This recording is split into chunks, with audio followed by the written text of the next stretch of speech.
I would like to make a speech about migration, and more particularly about east-west migration in Europe. I'll refer to the names of two species of bird, the swallow and the stork. I will refer to the Pacific and the Atlantic Oceans. I will refer to the Iron Curtain, to Eastern enlargement of the European Union, and to the phenomenon of social dumping involving lorry drivers. So if you're ready, I will begin shortly after this pause. Ladies and gentlemen, most global migration routes go from the south to the north, from the poor south to the rich north for humans, or from the warm south to the cool north for migratory birds such as the swallow or the stork, which have become symbols of summertime in Europe.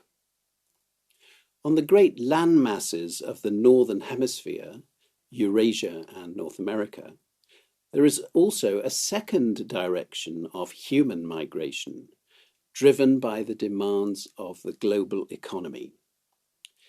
This second direction of human migration goes from inland continental regions to regions bordering the Pacific and Atlantic Oceans. So in North America, we see young people leaving their homes in the Midwest to seek jobs on the East Coast or in California on the West Coast. And in China, we see people from the interior of the country, which is poorer, seeking employment in the mega cities that have arisen in China's coastal regions. As for Europe, since the fall of the Iron Curtain, we have seen millions of young and not so young Eastern Europeans seeking their fortune in parts of Europe closer to the Atlantic Ocean. The European Union facilitated and amplified this east-west migration by taking in 12 Central and Eastern European countries from 2004 onwards. This is referred to as the Eastern enlargement of the European Union. And it must be said that the legacy of this Eastern enlargement is not exclusively positive. And it calls into question the wisdom and in particular the timing of the political decision to enlarge the European Union to the east. It would seem that the decision to enlarge was sound, but that it was carried out with unseemly haste. So what are the advantages and disadvantages, the positive and negative sides of the legacy of the Eastern enlargement?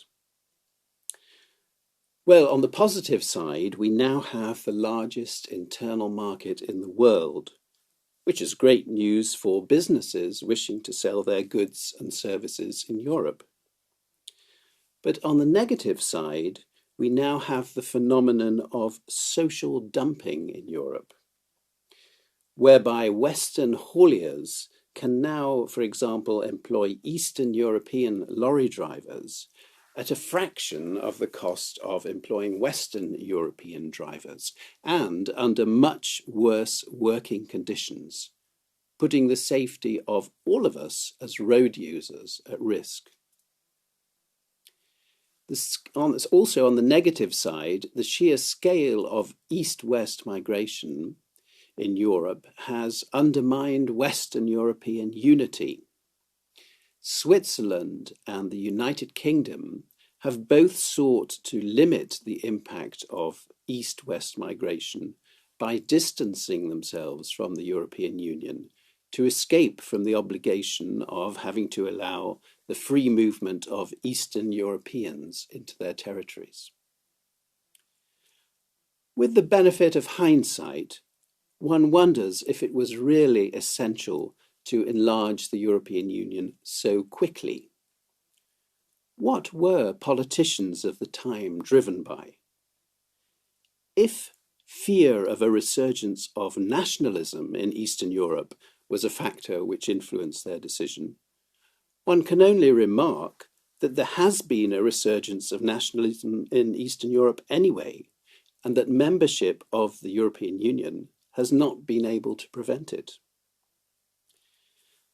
But maybe, I suppose one could argue that nationalism can be more easily controlled and channeled into non-destructive forms of expression within the institutional framework of the European Union. Maybe it is easier to keep it under control inside the EU than leaving these countries outside the EU. Well, only time will tell if that turns out to be a valid argument or not. For the time being, both human migration from both south to north and from east to west is bringing more and more people into Western Europe, which creates a dangerous opportunity for the extreme right to garner support. Thank you for your attention.